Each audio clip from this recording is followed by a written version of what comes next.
Shadaqatus sirri tutfi'u ghadabar rabbi kama yatfa'ul ma'an nar. Sedekah memadamkan api neraka seperti air yang memadamkan api. Kita kalau nampak api, mudah-mudahan kita selamat daripada terbakar, amin. Lalu kemudian datang api, kita padamkan dengan air. Lalu kemudian macam mana memadamkan api neraka? Air sebanyak apa yang boleh memadamkan? Maka kata Nabi SAW, keutamaan yang ketiga adalah shadaqatus sirri tutfi'u ghadabar rabbi, sedekah memadamkan api neraka. Jadi kalau kita dulu banyak silap, banyak salah, banyak dosa, kullu bani Adam, semua manusia ini khata'un, semua pernah salah, pernah mabuk, pernah berzina, pernah minum khamar, pernah berjudi. Kalaupun dia tidak buat dosa yang zahir, pernah hasad, pernah dengki, busuk hati.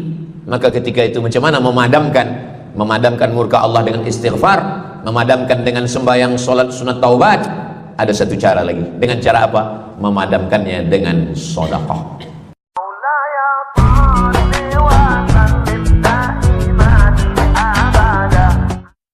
Bismillahirrahmanirrahim. Assalamualaikum warahmatullahi wabarakatuh. Alhamdulillah, Allahumma salli ala Sayyidina Muhammad wa ala ali Sayyidina Muhammad. Kullu amrin dzibalin, semua amal yang baik, walam yubda' bihamdillah, kalau tidak diawali dengan alhamdulillah, pujian kepada Allah, fahuwa aqta', maka amal itu putus. Makna putus sampai di dunia saja, tak boleh dibawa sebagai bekal menghadap Allah. Maka kita ingin amal kita malam ini tidak putus, maka kita awali dengan alhamdulillahi rabbil alamin. Setiap majelis kalau tidak disebut namanya, maka majelis itu antanajifah, majelis yang busuk, majelis bau, majelis bangkai. Maka kita sebut namanya, Allahumma salli ala Sayyidina Muhammad wa ala ali Sayyidina Muhammad. Laisa minna, bukan golongan kami, kata Nabi SAW. Man lam yarham saghirana, sesiapa yang tidak sayang kepada budak anak kecil, walam ya'rif syarafa kabirina, tidak hormat kepada orang tua, maka dia tidak diperakui sebagai umat Nabi Muhammad SAW. Semua anak-anak muda-muda, belia-belia yang saya sayangi, para alim ulama, tuan-tuan guru, datuk-datuk, datin-datin, semua yang berhadir ini insya Allah dimuliakan Allah Subhanahu wa ta'ala. Amin ya rabbal alamin. Tajuk kita malam ini 8 keutamaan orang yang bersedekah menurut Al-Quran dan sunnah Nabi Muhammad sallallahu alaihi wasallam. Keutamaan yang pertama, kalau orang mati itu ditanya, apakah kamu mau hidup lagi? Maka orang mati itu menjawab, tapi belum ada orang yang mati hidup lagi. Macam mana kita boleh tahu dia menjawab? Sebab diceritakan Allah dalam Al-Quran. Apa kata mereka? A'udzubillahi minasyaitonirrajim. Laula akhartani ila ajalin qarib. Kalaulah kami yang sudah mati ini diberi masa lagi, ajal, masa, qarib, pendek, sikit, kejap. Kalaulah kami boleh dibagi masa hidup lagi walaupun sikit, walaupun kejap, apa yang ingin mereka lakukan? Fa as-sadaqah, kami ingin bersedekah. Mereka tak ada kata, kalaulah kami boleh hidup lagi, kami ingin jihad, tak ada. Kalau boleh hidup lagi, kami ingin pergi haji, tak ada. Mereka katakan, fa as-sadaqah, kami ingin bersedekah. Kenapa sedekah? Kenapa bukan perang? Maka ulama membagi jawaban. Karena kalau haji itu balasannya nanti di surga. Wal hajjul mabrur laisa lahu jazaa'un illal jannah. Haji mabrur balasannya surga nanti selepas hari kiamat.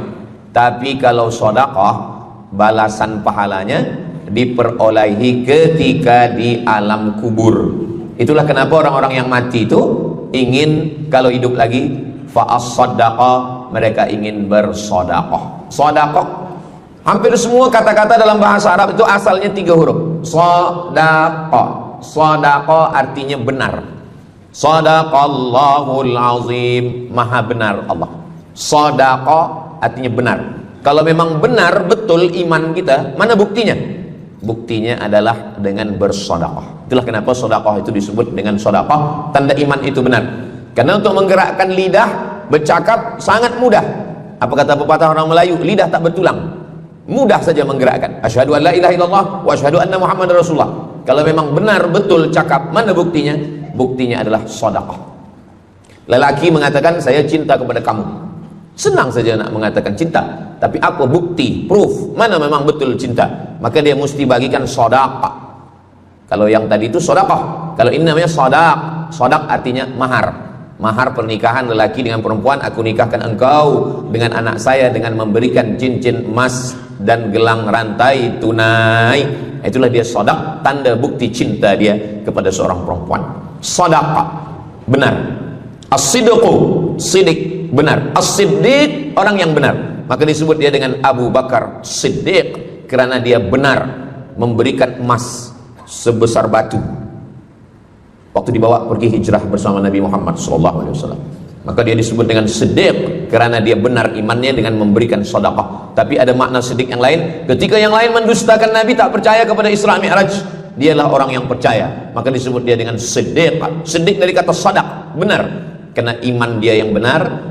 Mana bukti, proof bahwa iman dia benar? Dia bersedekah, membagikan emasnya sebesar batu. Nama dia Abu Bakar Siddiq. Nama ayah dia Abu Quhafah. Ayah dia tak Islam. Apa kata ayah dia?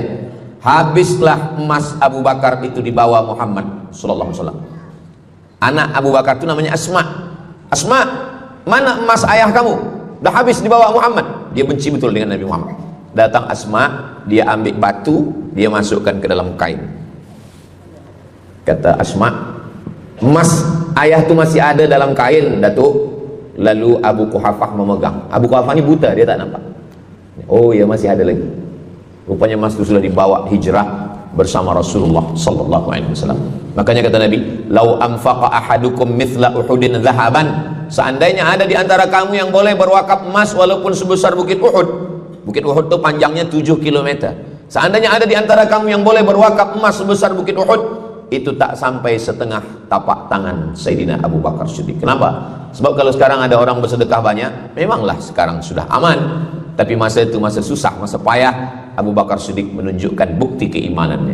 Ini keutamaan yang pertama menurut Al-Quran. Kenapa orang bersedekah? Karena orang-orang mati, kalau dia boleh bagi tambah umur hidup lagi, mereka berkata fa as-sadaqah, kami ingin bersedekah. Itu yang pertama.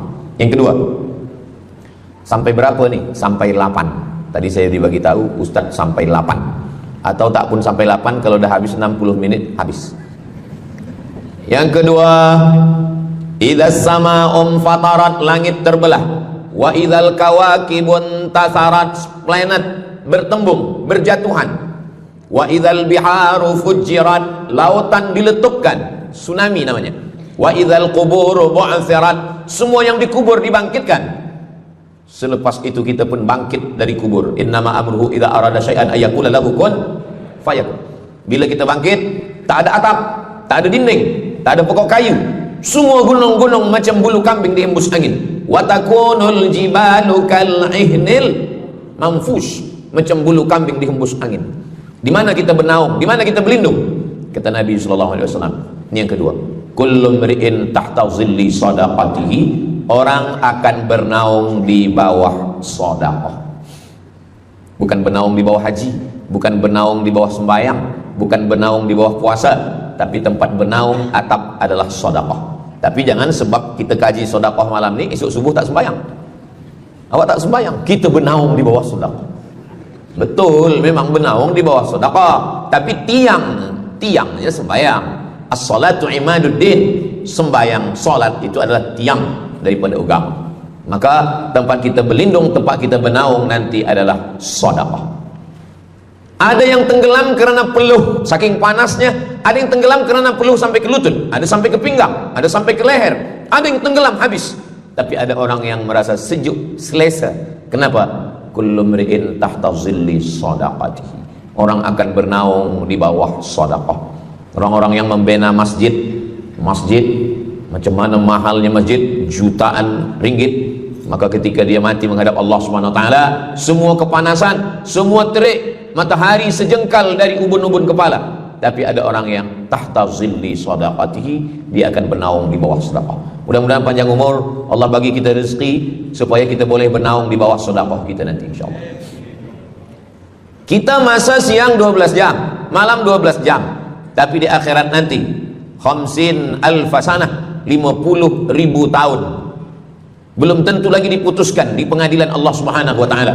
Datang orang menghadap Nabi Adam, "Wahai Adam, kami sudah kepanasan, kami tak tahan di padang mahsyar ini." Kata Nabi Adam, "Saya malu menghadap Allah."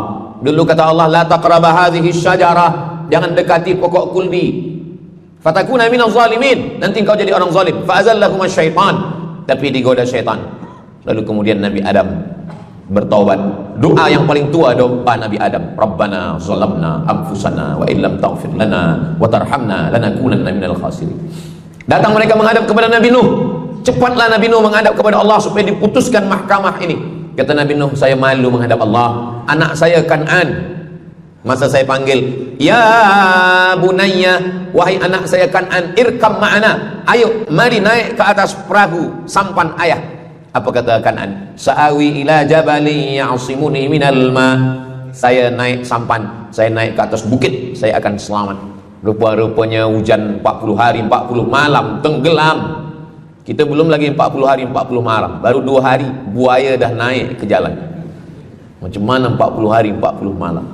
Maka saat itu, saat anaknya Kan'an akan tenggelam, apa kata Nabi Nuh? "Ya Rabbi, ya Allah, inna bani min ahli." Itu anakku ya Allah. Allah marah. Apa kata Allah? "Innahu laisa min ahlik." Dia bukan anakmu. "Innahu amalun ghairu salih." Karena amal dia tak baik. Nabi Nuh malu menghadap Allah. Datang mereka kepada Nabi Musa alaihissalam. Kata Nabi Musa, "Saya pun malu menghadap Allah kerana perbuatan Bani Israel, umat saya jahat." Mereka datang menghadap Nabi Isa. Kata Nabi Isa, "Saya malu menghadap Allah kerana mereka menyembah saya selepas saya meninggalkan mereka." Pada akhirnya mereka datang menghadap Sayyidina wa Maulana wa Syafi'ina Muhammad sallallahu alaihi wasallam. Hanya Nabi Muhammad lah yang berani menghadap Allah. Sebab apa? Sebab dia umatnya.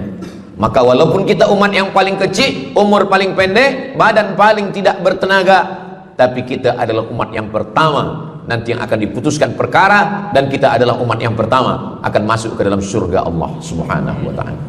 Maka banyak mereka yang ingin menjadi umat Nabi Muhammad. Bahkan Nabi Musa pun ingin menjadi umat Nabi Muhammad sallallahu alaihi wasallam. Masa Umar bin Khattab datang membawa lembaran-lembaran Taurat, Nabi berkata, "Apa itu wahai Musa?" "Taurat." Nabi Muhammad SAW memanggil, "Mari Taurat." Lalu Nabi Muhammad mengkoyak. Apa kata Nabi? "Lau kana Musa hayyan ma wasa'ahu illa iyattabi'ani." Kalaulah Musa masih hidup, dia pasti akan ikut saya. Dan itu betul pada peristiwa Isra dan Mi'raj. Nabi jadi imam, Nabi Musa jadi makmum, Nabi Isa jadi makmum, Nabi Ibrahim jadi makmum, semua nabi-nabi jadi makmum. Imamnya adalah Sayyidina wa Maulana Muhammad sallallahu alaihi wasallam. Jadi keutamaan yang kedua, kita bernaung di bawah sedekah. Yang ketiga,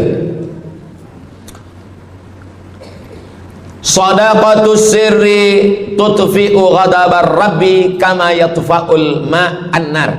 Sedekah memadamkan api neraka seperti air yang memadamkan api. Kita kalau nampak api, mudah-mudahan kita selamat daripada terbakar, amin. Lalu kemudian datang api, kita padamkan dengan air. Lalu kemudian macam mana memadamkan api neraka? Air sebanyak apa yang boleh memadamkan? Maka kata Nabi SAW, keutamaan yang ketiga adalah shadaqatus sirri tutfi'u ghadabar rabbi, sedekah memadamkan api neraka. Jadi kalau kita dulu banyak silap, banyak salah, banyak dosa, kullu bani Adam, semua manusia ini khata'un, semua pernah salah, pernah mabuk, pernah berzina, pernah minum khamar, pernah berjudi. Kalaupun dia tidak buat dosa yang zahir, pernah hasad, pernah dengki, busuk hati. Maka ketika itu macam mana memadamkan murka Allah dengan istighfar, memadamkan dengan sembahyang, solat, sunat, taubat. Ada satu cara lagi. Dengan cara apa? Memadamkannya dengan sedekah. Tutfi'u ghadabar rabbi, memadamkan murka marah Allah Subhanahu wa taala, padam dengan sedekah. Tapi tentu saja sedekah yang ikhlas kerana Allah Subhanahu wa taala. Datang seorang yang sudah banyak dosa menghadap Nabi, menghadap pendeta Yahudi. "Wahai pendeta Yahudi, saya ini banyak salah, banyak dosa. Saya sudah membunuh 99 orang. Apakah mungkin Tuhan mengampunkan dosa saya?" Kata pendeta Yahudi, "Tuhan tidak mengampuni dosa kamu kerana kamu sudah membunuh." Dia cabut pisau dia. "Kalau begitu, kamulah yang ke-100." Dia dah bunuh 99. Itu maka saya takut juga kalau datang orang, Ustaz Somad, apakah Allah mengampuni dosa saya? Apa dosa kamu? Membunuh orang. Ayo Allah ampunkan dosa. Faqtulu anfusakum, bunuhlah diri kamu. Surat Al-Baqarah. Bunuhlah diri kamu. Fataba alaikum, Allah menerima taubat kamu dengan membunuh diri. Sebab Bani Israel minta ampun kepada Allah bukan dengan istighfar. Minta ampun kepada Allah bukan dengan sembahyang taubat. Bani Israel kalau dia minta ampun kepada Allah dulu zaman Nabi Musa, dia ambil pedang, dia ambil parang panjang, dia cari orang yang sama-sama berdosa. Saya ada dosa, saya cari tuan-tuan yang ada dosa. Tuan ada dosa? Ada. Kita nak bertobat? Ya, ayo kita. Nanti kita sama-sama cincang. Nanti Tuhan cincang saya cincang Tuhan. Kita sama-sama mati. Baru Allah ampunkan dosa. Faqtulu anfusakum, bunuhlah diri kamu. Fataba alaikum, Allah menerima taubat kamu. Tapi syariat Nabi Muhammad sallallahu alaihi wasallam. Ma min muslimin yuznibu dzamban. Kalau ada yang khilaf salah, summa yatatahhar, mandi taubat. Apalagi kita di Bandar Sri Begawan, bila tadi pesawat terbang nak landing turun, nampak cantik laut keliling. Jadi siapa nak mandi taubat, pergi ke laut. Kalau sampai ke tengah laut, bukan cuma dosa hilang, orangnya hilang sekali. Aku mandi taubat, saya mandi taubat. Selepas mandi taubat, tak boleh mandi taubat, wudu. Tak boleh wudu, tayamum. Selepas itu sembahyang sunat taubat. Usolli sunnat taubat raka'ataini lillahi ta'ala. Dosanya perlu sebut, jangan sebut. Ada seorang lelaki, maaf, nafsu dia tinggi. Lalu di jalan dia nampak perempuan. Selepas itu maaf, dia cium. Selepas itu dia datang ke Nabi, dia mengadu. Ya Rasulullah, tadi saya melakukan begini-begini. Tegak Umar bin Khattab, Allah sudah tutupi, kenapa kamu bukakan di hadapan orang ramai? Allah mengampuni manusia kecuali al-mujahirun. Al-mujahirun menampakkan dosanya dan bangga dengan dosanya. Ini orang akhir zaman ini sekarang banyak mujahirun. Dia mabuk, dia live streaming. Hai guys, dah mabuk ke malam ni? Ini al-mujahirun. Maka ulil amri mesti ambil hukum. Tapi orang yang pernah berdosa, pernah silap, pernah salah, jangan cerita lagi, tutup. Suami-suami kalau bertobat kepada Allah, mengadu kepada Allah, cukup. Jangan cerita ke istri. Allah menerima, istri tak terima. Jadi taubat cukup kepada Allah Subhanahu wa taala, mengadu dah. Bangkit tahajud malam minta kepada Allah. Jangan suara kuat-kuat. Cukup. Sebab tidak semua kejujuran boleh diterima orang lain. Tak semua perempuan boleh menerima kejujuran. Sakit hati dia. Allah Subhanahu wa taala Maha Pengampun. Selepas itu kemudian wa asbi'is sayyi'atal hasanata. Dosa-dosa silap-khilaf masa lalu bagaimana menutupinya? Hasanata, perbuatan baik. Sembahyang baik, solat baik, tapi ada yang paling baik. Apa dia? Shadaqatus sirri, memperbanyak sedekah, memadamkan murka Allah seperti api dipadamkan oleh air. Marah itu adalah kobaran dari api neraka. Bila kita sedang marah, itu adalah api neraka lahab. Lahab itu artinya berkobar. Lahab pakai ba, lahab. Sebab saya pernah juga lalu di satu jalan, ada rumah makan, restoran Abu Lahab, pakai P, lahab, mungkin lahab, makan lahab. Allah Subhanahu wa taala memadamkan murkanya. Inna rahmati sabaqat ghadabi, rahmatku lebih cepat daripada murkaku. Memang Allah marah, tapi ketika dia berbagi kepada orang lain, dia tutupi dosanya di masa yang lalu. Syarat taubat 3. Yang pertama, an-nadamu fil qalbi, menyesal dalam hati. Yang kedua, al-iqraru bil lisani, nyatakan dengan lisan, astaghfirullahaladzim. Yang ketiga, al-itmaru alla ya'uda ilaihi abadan, tekad saya tidak akan buat lagi sampai mati. Namanya taubat nasuha. Nasuha, 3 huruf. Nasoha artinya menyaring madu. Datang orang memanjat pokok kayu, dia ambil parang panjang, dia potong sarang lebah jatuh ke bawah, disaring dengan kain tipis, lalu kemudian tersangkut di atas kain, lilinnya tersangkut, lebahnya tersangkut, anak lebah tersangkut, rantingnya tersangkut, dahannya tersangkut, maka keluarlah madu. Itu bahasa Arabnya namanya nasuha. Apa makna nasuha? Menyaring dosa-dosa sehingga yang tinggal hanya amal soleh, yang sampah-sampah tersangkut.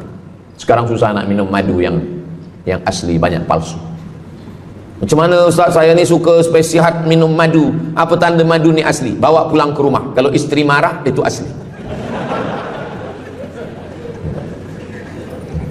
Yang keempat, ini jangan diingat, lupakan. Yang keempat, apa itu keutamaan sedekah? Kata Nabi SAW, as-sadaqatu, sedekah itu tadfa'u mitatas su', menolak mati su'ul khatimah. Tak ada guna amal elok baik kalau mati dalam keadaan su'ul khatimah. Kita selalu berdoa, Allahumma khtim lana bihusnil khatimah. Maka cara untuk menolak mati su'ul khatimah ini adalah dengan cara sedekah.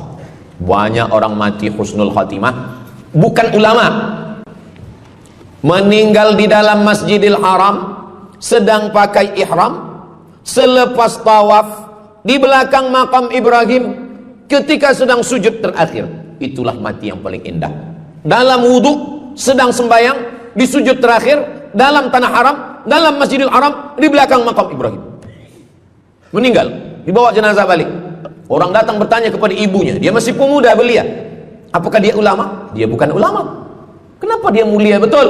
Apakah dia pernah perang ke Palestina? Tidak. 2-3 hari selepas itu datang satu perempuan membawa budak kecil. Kamu siapa? Kami adalah orang yang tiap bulan dapat kiriman beras, minyak dan makanan dari pemuda ini. Saya maaf, seorang janda, ini anak-anak saya, dan dia selalu bagikan uang dia untuk makan kami. Jadi nanti kalau ada orang meninggal, tiba-tiba selepas itu datang janda membawa anak, itu tanda husnul khatimah. Sebab dia belum nikah, dia masih lajang. Allah menunjukkan bahwa kalau engkau berbuat sedekah, maka Allah Subhanahu wa taala memberikan keutamaan husnul khatimah. Bukan setakat diselamatkan dari su'ul khatimah, tapi mendapatkan husnul khatimah. Ada seorang dari Maghribi, dari Maroko, Mesir, Libya, Tunisia, Algeria, Maghribi. Orang Maghribi ini bermimpi. Dalam mimpinya dia berjumpa dengan Nabi Muhammad SAW. Kata Nabi, engkau pergi ke Saudi Arabia, cari di kampung ini, nanti engkau jumpai seorang pemuda, sampaikan salamku kepada dia, katakan dia penghuni surga. Malam pertama mimpi, iya ke? Tidak ke? Jangan-jangan syaitan. Tak betul. Malam kedua mimpinya sama. Engkau pergi ke Saudi Arabia, datangi kampung ini, jumpai seorang pemuda namanya si fulan, bagi tahu ke dia, salamku untuk dia, sampaikan kepada dia bahwa dia penghuni surga. Nah, 2 kali. Ini udah agak kuat. Tunggu 3 kali, sampai 3 malam mimpinya sama. Akhirnya orang Maghrib ini terbang dari Casablanca sampai ke Jeddah. Dari Jeddah dia cari kampung yang disebut dalam mimpi, sampai itu dia cari pemuda. Adakah di kampung ini seorang pemuda namanya si fulan? Betul. Dia tengok, biasa saja. Bukan ulama, bukan macam Musa Abdul Somad. Tak mungkin mimpi salah 3 kali betul-betul. Lalu disampaikan kepada dia, fulan, saya 3 malam bermimpi Rasul SAW menyampaikan salam kepada engkau. Assalamualaikum.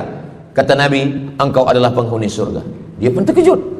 Saya bukan ulama, saya orang biasa. Apa amal kamu? Sembahyang saya biasa saja, puasa sunat saya biasa saja.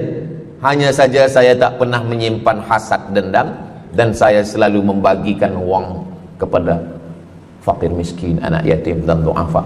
Selepas mendapatkan itu, dia pun menangis, dia pun bersedih, karena dia merasa dia tak layak dicintai, karena dia merasa banyak silap, banyak salah. Rupanya rahmat Allah itu turun bukan kepada orang yang alim tapi sombong, bukan kepada orang yang kaya tapi takbur, tapi kepada orang yang hatinya hancur berkeping karena takut kepada Allah Subhanahu wa taala. Selepas itu dia pun meninggal dalam keadaan husnul khatimah setelah mendapatkan janji dari Rasulullah sallallahu alaihi wasallam. Apa maknanya?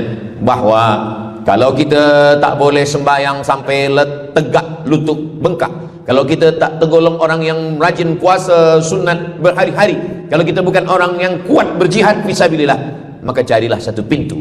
Pintu itu bernama babus sedekah. Karena banyak yang sudah melaluinya dan mereka dimuliakan Allah, diselamatkan daripada su'ul khatimah.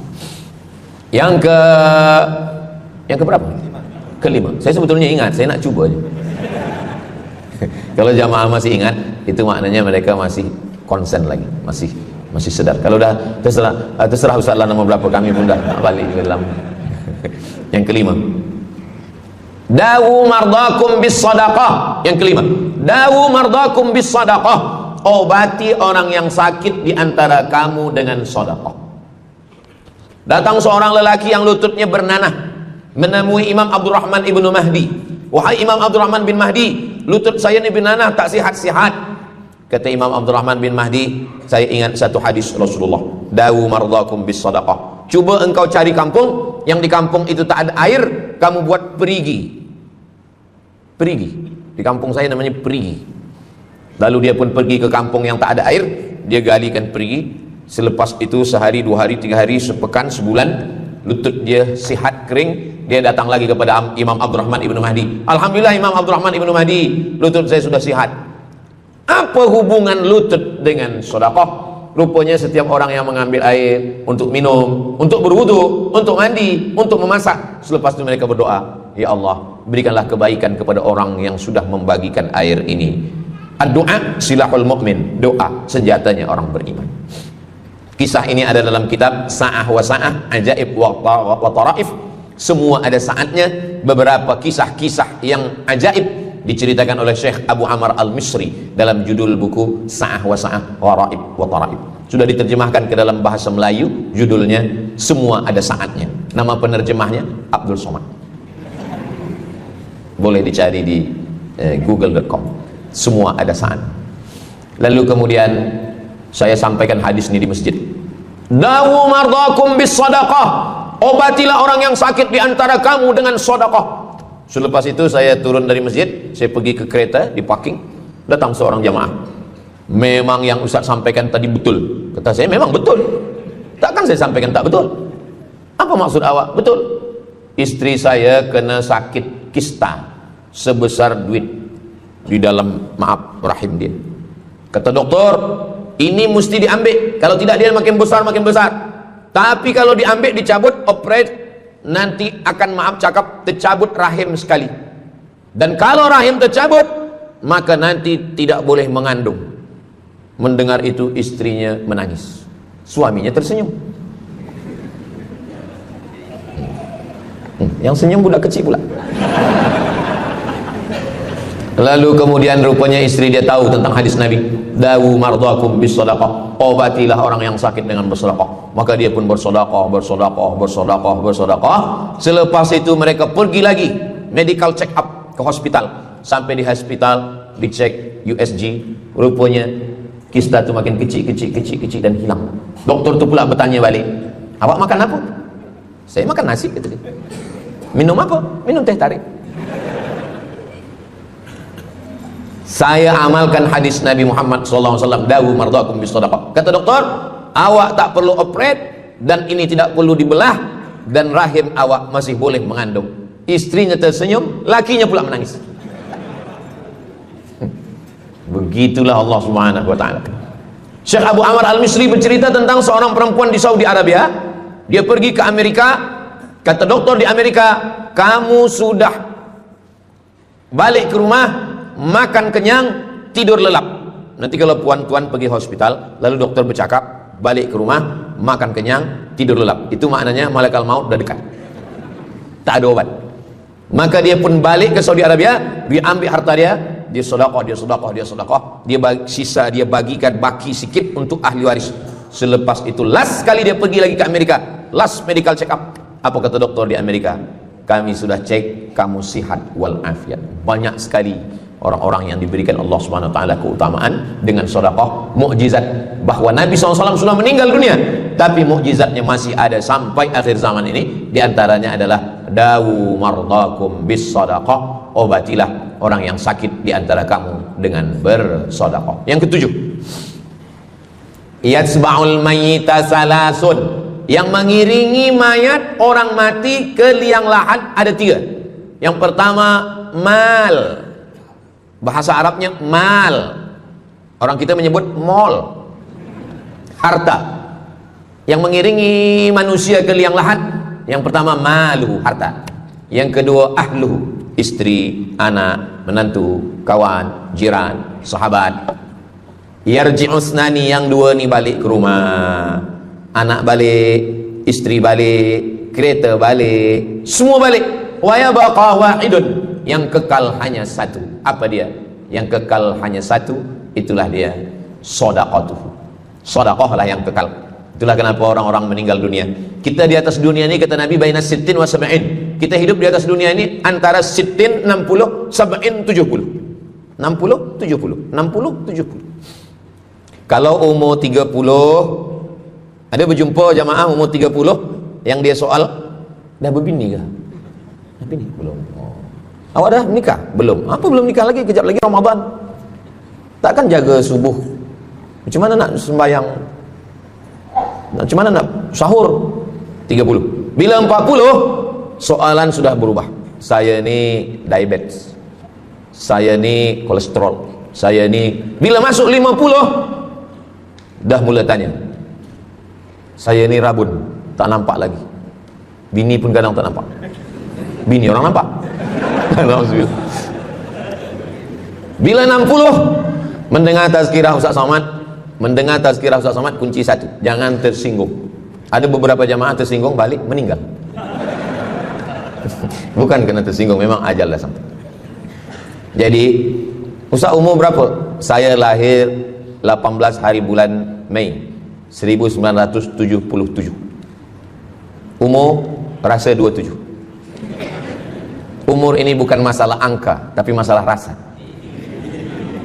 Semua yang hadir uban, semua yang hadir banyak uban, semua yang hadir malam ini muda. Mana muda lagi Ustaz? Kami dah tua. Ini bukan orang tua, ini orang tua yang terjebak di tubuh pemuda. Ini semua pemuda-pemuda. Siapapun yang sembahyang ke masjid, siapapun yang berjamaah, maka dia muda. Siapapun yang tidur di rumah tak sembahyang, dia sudah tua. Lautan kan kuseberangi, gunung kan kudaki, masjid kulalui. Ini orang tua semua. Jadi tua dan muda itu bukan masalah usia, bukan masalah umur, tapi masalah perasaan kita. Saya kalau ditanya orang, umur Ustaz berapa? Qamariyah apa Syamsiah? Muharram Safar apa Januari Februari? Jadi masalah umur ini, insya Allah kita semua dibagi Allah kesihatan. Amin ya rabbal alamin. Yang sakit-sakit diangkat Allah penyakitnya. Amin. Jadi kata Nabi SAW, semuanya tinggal. Wa yabqa wahidun, yang tinggal hanya satu. Wa amaluhu, di antara amal adalah sedekah. Itu yang ketujuh.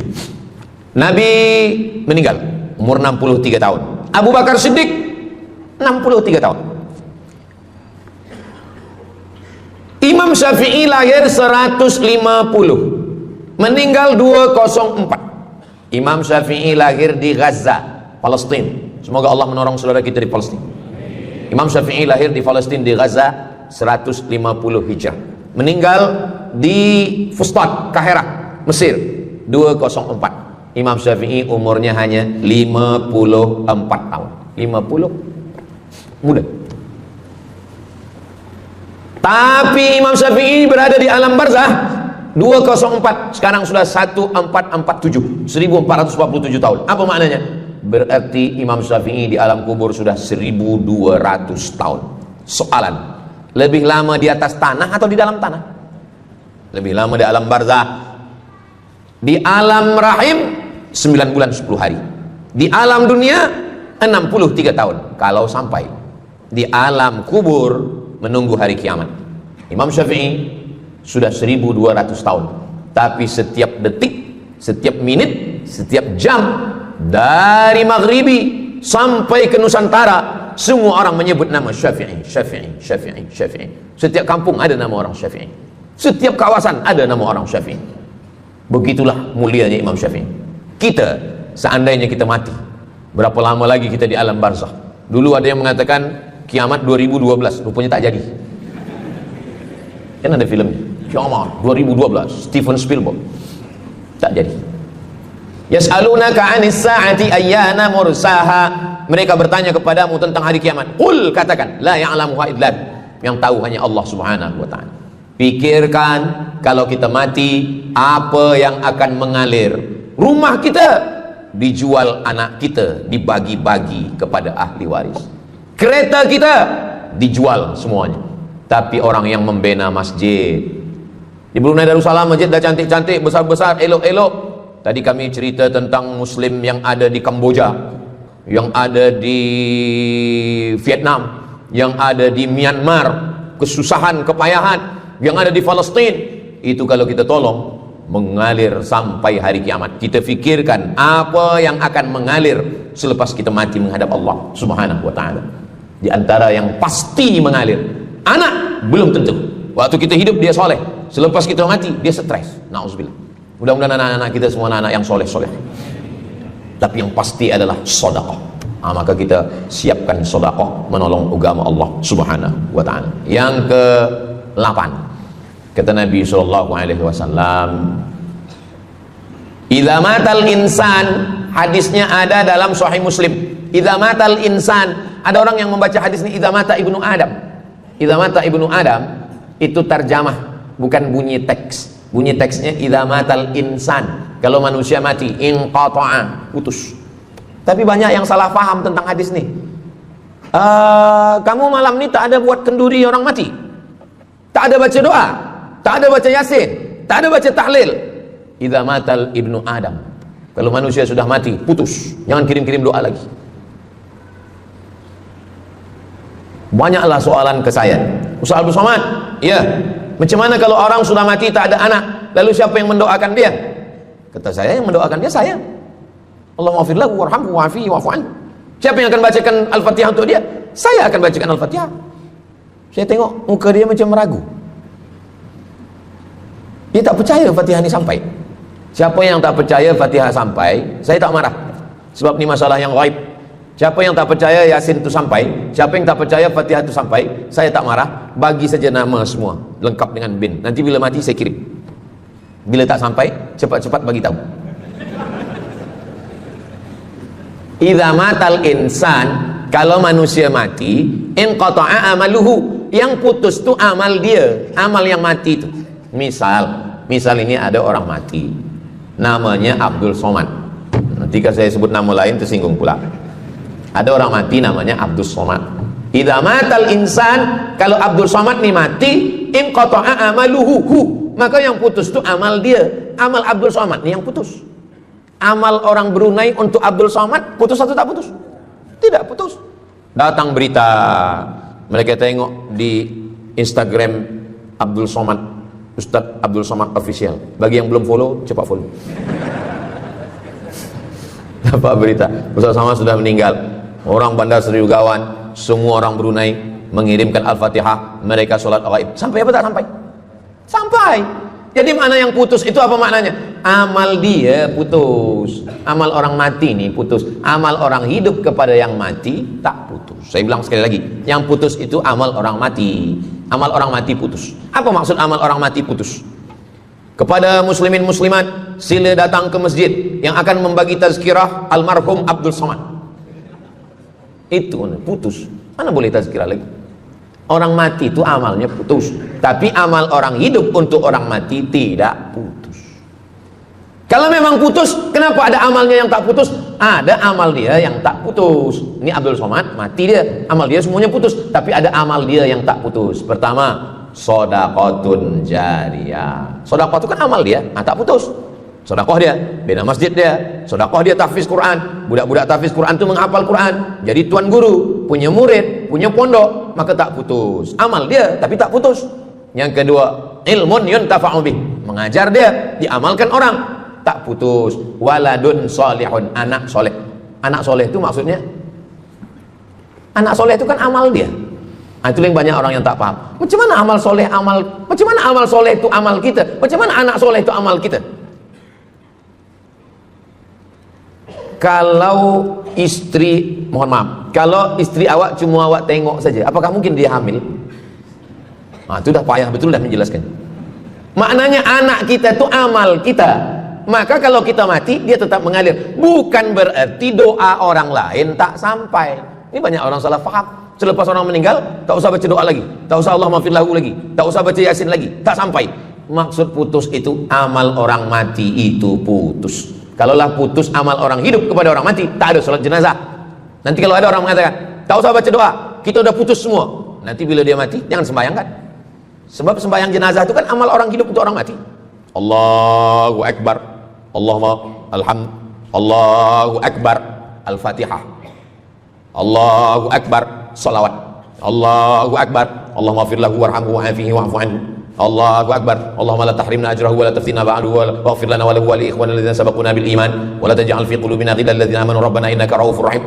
Empat itu sampai, Al-Fatihah sampai, doa sampai, Al-Fatihah sampai, solawat sampai, doa takbir 3 sampai, doa takbir 4 pun sampai.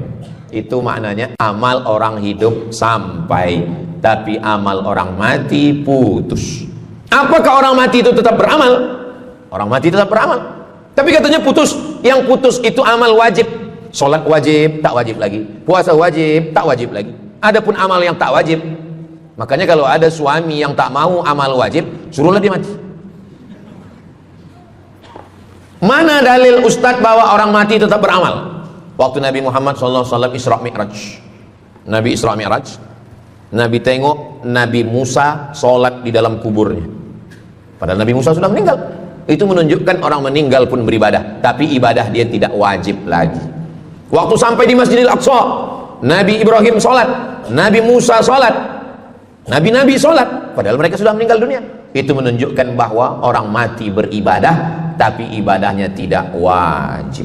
Yang kita wajib ini hanya dari akil baligh sampai kita mati. Siapa yang wajib sembahyang? Akil baligh. Siapa yang wajib puasa? Akil baligh. Siapa yang wajib haji? Akil baligh mampu. Ada orang akil, ada orang baligh tapi tak akil. Umur 15 tahun, 20 tahun, 30 tahun, baligh, umurnya sampai, tapi tak akil, tak ada akal. Rufi'al qalam, kertas, pena dia terangkat, tak mencatat. Ada 3 orang yang penanya tak mencatat.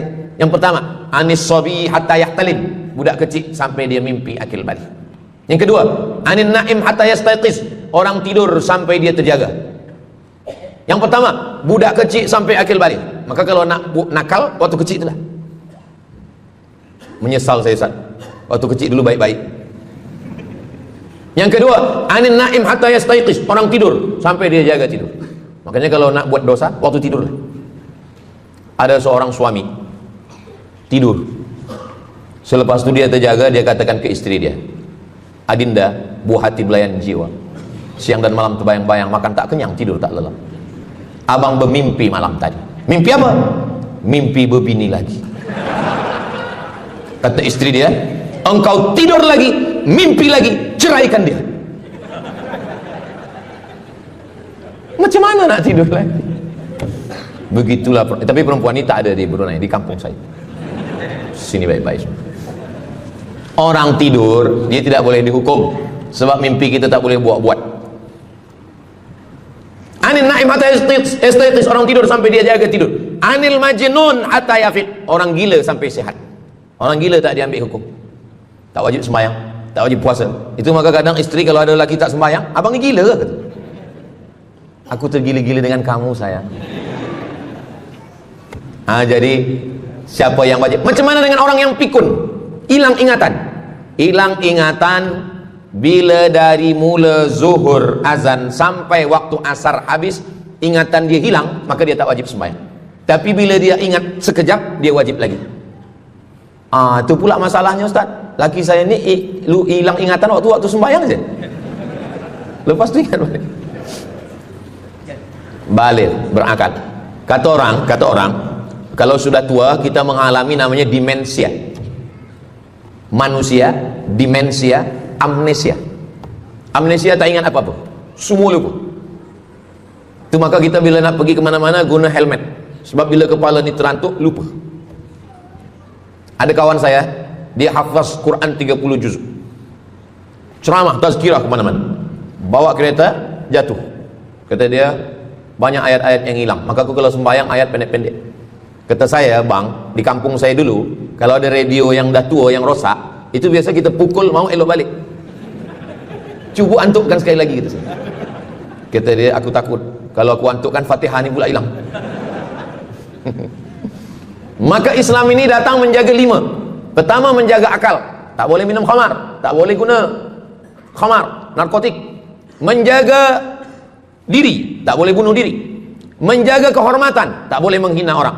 Menjaga agama, tak boleh membawa aliran sesat, ateis, tak percaya, kekafiran. Menjaga harta, tak boleh ada mencuri, tak boleh ada dusta, tak boleh ada akad bohong, tak boleh ada tipu, tak boleh ada gharar, tak boleh ada zulm, tak boleh ada ghish. Man ghasyana falaysa minna. Siapa yang menipu kami, maka dia bukan golongan kami. Jadi berdasarkan 8 keutamaan ini, kalau ingat 8-8-nya alhamdulillah. Tak ingat 8, ingat 7, ingat 6, ingat 5, ingat 4, ingat 3, ingat 2, ingat 1. Satu pun tak ingat, innalillah. Tapi insyaAllah kita boleh ingat semua. Sebab apa? Sebab tazkirah malam ini direkodkan. Nanti boleh ditonton ulang di channel Ustaz Abdul Somad Official. Jangan lupa subscribe, like, share, and comment. Jamaah yang dimuliakan Allah Subhanahu Wa Taala, tadi saya mula pukul 8.15, sekarang sudah pukul 8.10. Jadi saya di mana-mana tazkirah memanglah 60 menit, 600 ml. Tapi rupanya botolnya kecil. Nah, jadi sebenarnya setengah jam pun cukup. Jadi dari 8 tadi itu semua membagi kita semangat. Kalau ada orang yang mengatakan Islam ini agama yang menyuruh kita tak usahlah berniaga, tak usahlah bertanam kelapa sawit, tak usahlah bertanam kelapa, tak usahlah buka ikan, tak usahlah bertani. Sesungguhnya Islam ini agama yang menyuruh kita berusaha. Masuk masjid, Allah maftah li abwaaba rahmatik. Keluar masjid, Allahumma inni as'aluka min fadlik. Kenapa keluar masjid minta rezeki? Sebab peniaga, pedagang, bisnismen dapat duit. Duitnya bukan untuk dunia, duitnya untuk akhirat. Jadi kalau ada orang mengatakan kereta tak dibawa mati, siapa kata kereta tak dibawa mati? Kereta boleh dibawa mati. Kereta yang macam mana? Kereta wakaf. Ada kereta 10, wakafkan untuk tahfiz Quran. Masa emak saya meninggal, berpesan dia, nanti kalau aku mati, tolong kuburkan aku di samping makam ayahku. Dari tempat saya, rumah saya ke kampung mak saya jauh, 10 jam naik kereta. Hospital tak nak bagi kereta ambulan. Maka selepas itu saya azam dalam diri saya, nanti kalau ada duit, kita buatkan kereta wakaf ambulan. Siapapun saja yang sakit meninggal, free. Alhamdulillah kami ada yayasan tabung wakaf umat namanya, 2 kereta ambulan sekarang. Siapapun yang sakit, free. Naik kereta ni free, syaratnya 2, sakit mati. Alhamdulillah, sesiapa saja datang boleh. Jadi saya rasa sakit hati, dalam hati saya itu, saya mesti azamkan, tekadkan ini. Begitu juga dengan tahfiz. Guru-guru, cikgu-cikgu, pelajar-pelajar, buatkan kereta. Begitu juga dengan rumah. Apa kata orang? Untuk apa bina rumah elok-elok, rumah besar? Rumah tak dibawa mati. Rumah boleh dibawa mati. Rumah yang mana? Rumah tahfiz Quran. Assalamualaikum. Waalaikumsalam. Ustaz Abdul Somad. Betul. Saya ada rumah Ustaz, 9 bilik, 2 aras, parking lapang. Rumah siapa? Tak tahu. Ini rumah siapa Tuan? Tuan Haji. Rumah saya. Tuan Haji di mana sekarang? Saya di Surabaya, Ustaz Abdul Somad. Rupanya dia dulu kerja kilang minyak di Riau, Sumatera. Lepas pencen dia balik ke Jawa. Jadi rumah ini saya nak wakafkan. Wakafkan sekarang kami buat rumah tahfiz Quran. Pagi, petang, siang, malam orang hafaz Quran. Ini rumah boleh. Jadi kalau ada orang mengatakan tak usahlah cari harta banyak-banyak, harta tak dibawa mati. Harta dibawa mati dengan syarat diwakafkan, diinfakkan, disedekahkan. Yang paling tinggi zakat wajib. Di bawah zakat wakaf. Wakaf mesti ada 4. Orang yang berwakaf, orang yang menerima wakaf, harta yang diwakafkan, ada ijab dan qabul. Di bawah wakaf infak. Di bawah infak baru sedekah. Kenapa infak lebih tinggi daripada sedekah? Sebab infak adalah harta. Sedangkan sedekah, tak harta pun sedekah. Senyum itu sedekah. Makanya yang kalau ada box di depan masjid, box di tepi jalan, itu yang tepat ditulis box infak. Jangan box sedekah. Sebab kalau box sedekah nanti orang senyum aja. Tabassumika fi wajhi akhika sedekah. Senyummu ke wajah saudaramu adalah sedekah. Tolong untuk dibaca Ustaz.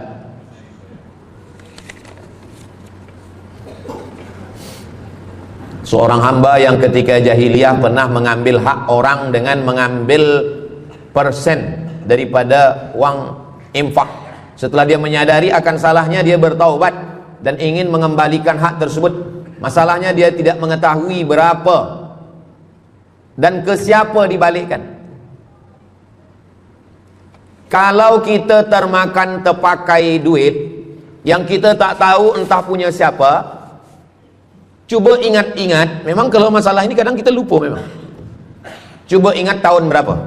Sebab duit RM1 tahun 80 dengan 2025 tak sama nilainya, sebab ada inflasi ekonomi.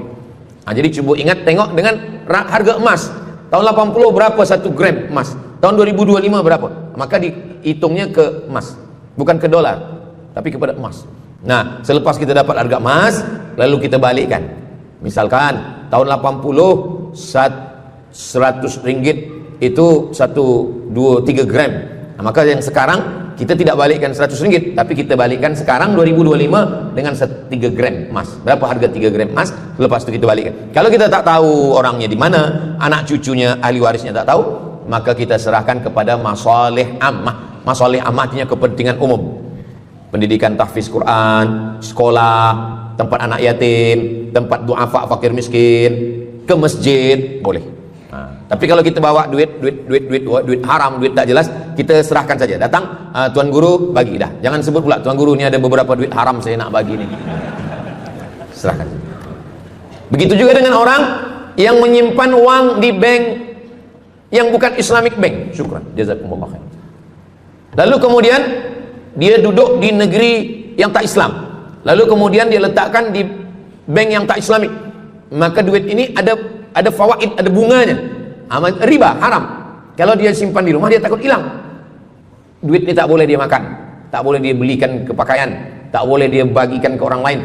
Maka dia serahkan kepada masalih ammah. Begitu kata Syekh Yusuf Al-Qardawi dalam kitab judulnya Fatawa Mu'asirah, fatwa-fatwa kontemporer, fatwa modern.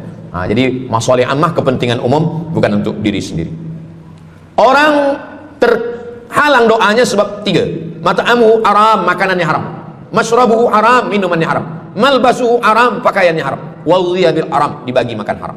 Jadi kalau kita selamatkan, insyaallah Allah pun menyelamatkan kita semua. Mudah-mudahan Allah bagi kita, anak cucu kita rezeki, supaya kita boleh mengamalkan pintu sedekah ini. Salah satu pintu surga ada namanya babus sedekah. Orang yang masuk surga melalui pintu karena banyak bersedekah. Mudah-mudahan kita dan anak cucu kita termasuk dalam golongan itu insyaallah. Ala hadhihi niyyah al-Fatihah. A'udzu billahi minasy syaithanir rajim. Bismillahirrahmanirrahim.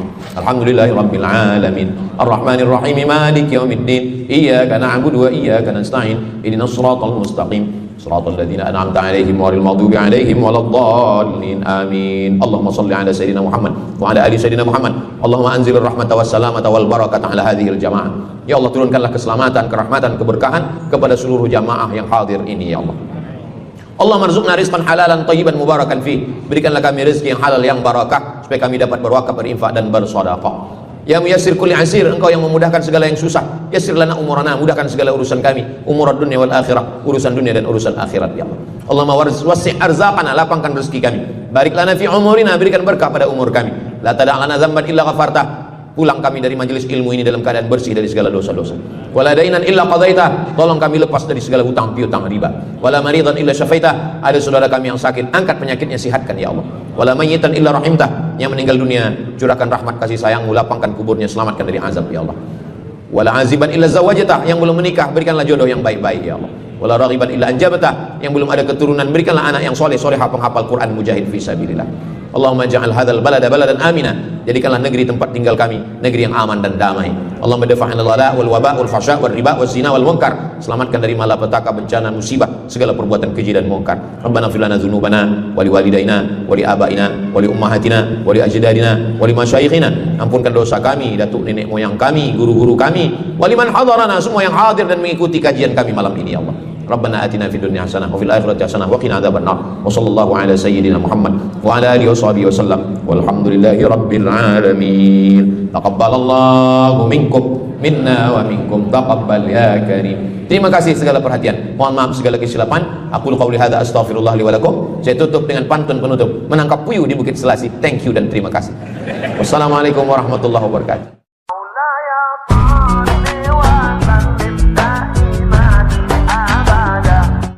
Terima kasih telah mengunjungi channel Ayo Kita Ngaji. Semoga bermanfaat. Wassalamualaikum warahmatullahi wabarakatuh.